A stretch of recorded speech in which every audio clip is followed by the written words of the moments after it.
So, we are 3 weeks into our current series. As I had mentioned before, the point of this is remembering that our connection to Jesus is a relationship. It's not just a bit of knowledge. It's not something that we need to memorize so that we pass a test. It is exactly like when you meet a new person. You're starting a relationship. You're going to have times, there were times where you didn't know each other. Then you meet each other and you know each other. Then there's times where you're spending lots of time together. There's times where you're probably spending less time together. And over all of that time, you get to know this new person, whoever it is. And there are benefits to the relationship, and there are things that are sometimes a struggle with the relationship. It's not always easy. Sometimes it's hard. Sometimes it's better than you could have ever imagined. The difference with this relationship is that it has to do with forever for you. Our connection to Jesus is our connection to heaven. It's our connection to what happens after we leave this planet. And I've said this before, but there is no question that makes more sense for you to wrestle with. If you're here today and you're saying, I don't really know what happens after we die, you know what? It's important to figure that out. Even if you come to a conclusion and you say, well, I don't know for sure, maybe I'll change my mind later. I don't know, but don't set the question aside. And embracing that question starts with meeting Jesus. But also, we recognize that when we meet certain people, sometimes it changes how we live. You know, if you've known anybody who, like some of you who are of dating age, you have friends who once they get a boyfriend or a girlfriend, you stop hearing from them less, right? Because you meet somebody new and somehow it changes your priorities and what you want to do and what you plan to do with your time and where your focus is. One of the things that changes when we meet Jesus is because we live in a world that thinks in terms of not ever having enough. We could always have more. Even if we feel like we have a lot of one thing or another, we usually would say, well, but I'd take more of that if it's a good thing. And then for some things that we really like or really need, we would say, there's never seems to be enough of that. Never enough time, never enough money, never enough energy, never enough faith.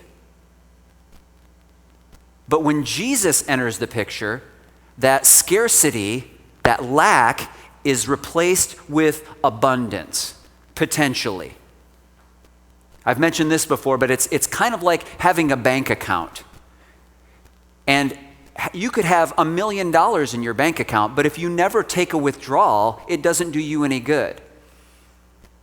Jesus says, I came so that they may have life and may have it more abundantly. So there's an abundance somewhere for each of us that sometimes we have to be reminded to draw on. The past few weeks, I've been telling you that when we meet a friend, or we have a friend that we want others to meet, we usually tell them about traits that we appreciate about our friend, things that we like best about our friend. So this week, I'd like you to meet my friend Jesus. He's overwhelmingly generous. We're going to start today in Matthew 14, where we see one of the clearest pictures of the generosity of Jesus. Not only in what he gives, but in how he gives. So starting in Matthew 14, it says this, in verse 14 of Matthew 14, it says this, Jesus saw the huge crowd as he stepped from the boat, and he had compassion on them and healed their sick. That evening, the disciples came to him and said, this is a remote place, and it's already getting late. Send these crowds away so they can go into the villages and buy food for themselves. But Jesus said, that isn't necessary. You feed them. They responded by saying, but we have only 5 loaves of bread and only 2 fish. Bring them here, Jesus said. And then he told the people to sit down on the grass. And Jesus took the 5 loaves and the 2 fish, and he looked up toward heaven, and he blessed them. And then, breaking the loaves into pieces, he gave the bread to the disciples, who distributed it to the people. And they all ate as much as they wanted. And afterward, the disciples picked up 12 baskets of leftovers. About 5,000 men were fed that day, in addition to all the women and children. So, no matter how we look at this story, it's overwhelming. 5,000 men, in addition to all the women and children. So, we could talk about how many that might be, that maybe it's probably at 10,000 at least. I mean, if every man comes with one woman, that's 10,000. If they come with just one child each, that's another 5,000. Now you're talking about 15,000. Maybe some come without a kid, some come with 3 kids. You don't know. Point being is, I think 5,000 is already so many that if right now we had 5,000 people show up here on the property and I said, okay, everybody, this is it. Everybody take a basket and get out there, and we got to feed every one of those people, and they need to have as much as they want.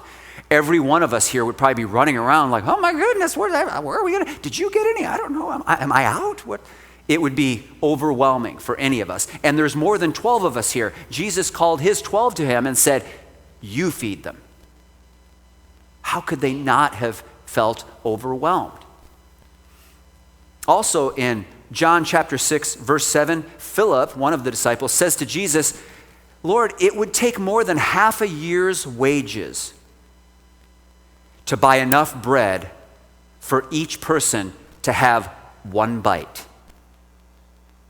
A half a year's wages for each person to have a bite.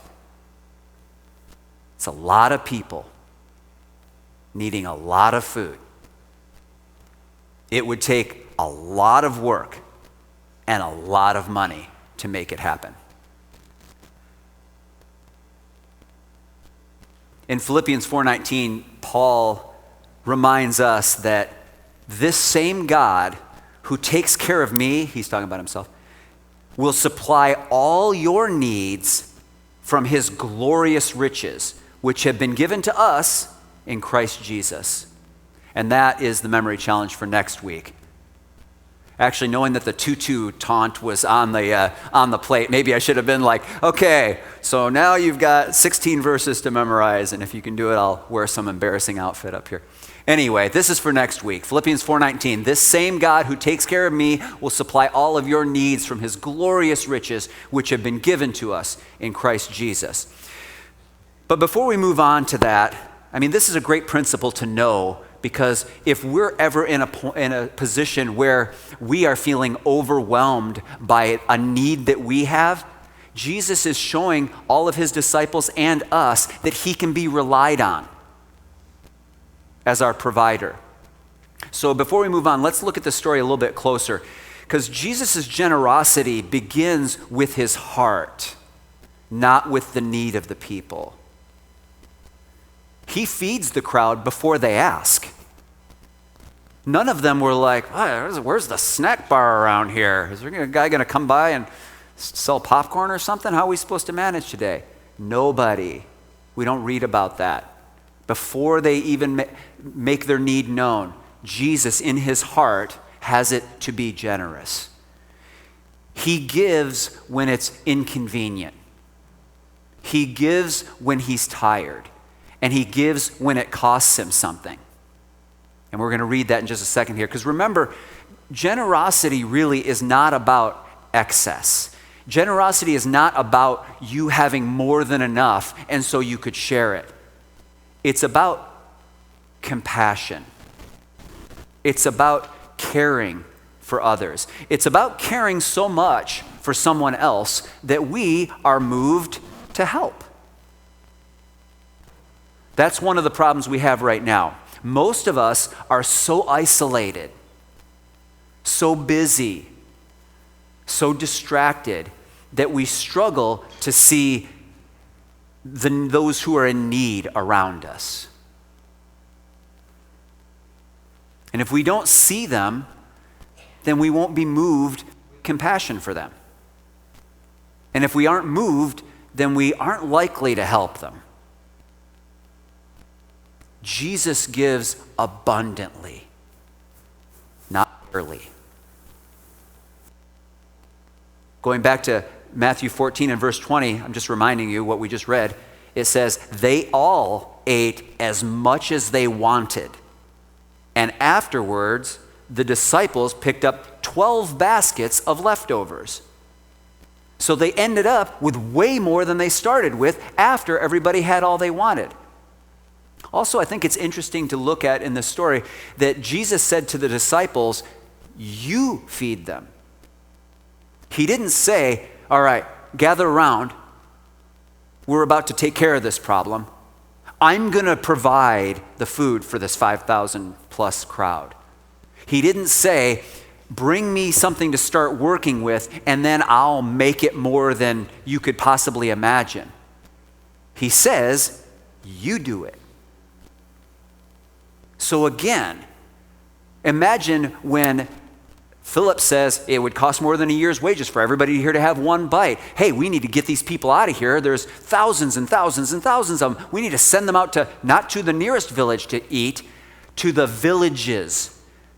Implying there are so many people, they would overwhelm any one village trying to go get food. We got to get these people out of here.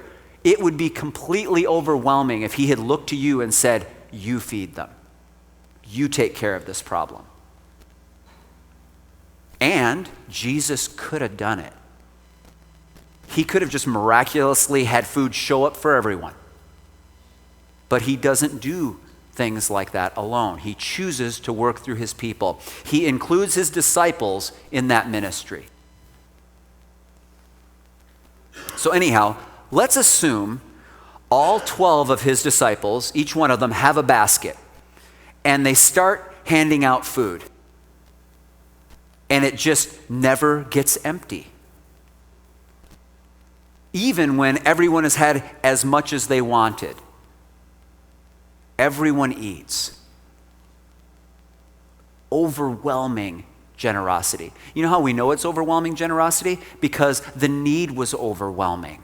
That's my point, is that we are always confronted in life with things that are overwhelming, and we think they can't be fixed. We think there might be no solution, and then we become hopeless.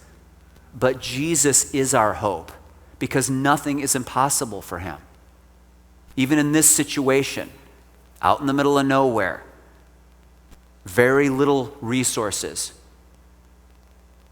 everyone eats. No one is left out. And there are leftovers. 12 baskets, one for each disciple. So Jesus didn't just feed the crowd. He taught the disciples, you can trust me to provide, even when it seems impossible. His generosity always exceeds the need. We may not always feel it, we may not always get a hold of it, we may not always see it around us, but his desire and his ability to be generous always exceeds the need. There's always more grace, there's always more mercy, there's always provision beyond expectation. If everyone in that crowd has as much as they wanted, how many bites is that? If it costs half a year's wages for everyone to have one bite and everybody has 20, that's 10 years' wages. Do you see what I'm saying? The point isn't if I go to church and I pray and I read my Bible that I feel like I can trust that things might get taken care of. It's that he's trying to convince us that it could be completely impossible, overwhelmingly impossible, and his desire to be generous out of his compassion, out of his care for all of us, for you, is way more than any need. But he wants to do it through us. So we have to trust him. Also, we might appreciate this story even more if we read what happened just before he provided a miracle and fed these 5,000 plus people. Just before this, in Matthew 14, we read that Jesus' cousin, John the Baptist, was executed by the king as a gift to his stepdaughter. And then we read, this is in Matthew 14, verses 13 and 14. We read, as soon as Jesus heard the news, as soon as Jesus hears the news that his cousin is executed as a gift to a girl, you can imagine the impact that that would have on Jesus. As soon as he heard the news, he left in a boat to go to a remote area to be alone. But the crowds heard where he was headed and followed on foot from many towns. Then Jesus saw the huge crowd as he stepped from the boat, and he had compassion on them, and he healed their sick, which is how we started reading today. Jesus' overwhelming generosity isn't measured by only what he gives, but how freely, personally, and completely he gives of himself. He had just received devastating news. And he tries to pause, to be alone for a moment. And before he can have even a moment alone, he's headed off. Crowds already there. But his response isn't, hey, can y'all give me a minute? 1 minute? He doesn't say that. Scripture says he saw them all before he even got off the boat. And his initial reaction was compassion. In the middle of his mourning and his grief, he feels bad for them. Then we read that Jesus heals all who were sick among them. Just a reminder, the crowd was over 5,000 people. And that was just the men. Also, people were pursuing Jesus. You go through all the Gospels. People were continually seeking out Jesus so that they or their loved ones could be healed. That's why they were coming to him. That's why they had heard about him. That's why they were chasing him wherever he was. So this 5,000 men group, or whatever it is, 10, 15,000 people, families, they weren't all there just like, hey, I heard Jesus is around. Hey, we got nothing else going on today. Why don't we make a picnic and go out on the hill and just hear what he has to say? Or, hey, let's go out there. Apparently he does miracles. Maybe he'll provide a bunch of food for all of us. That was never in the plan. So we have to assume a good number of those people were there specifically to be healed. But because we don't know for sure, I don't know, let's just assume that maybe just like 1 in 10 wanted to be healed out of all those people. So let's say it's a minimum of 5,000 people. 1 in 10, that's 500 people. If he just spent a minute or two with every one of them, that is a 16-hour day.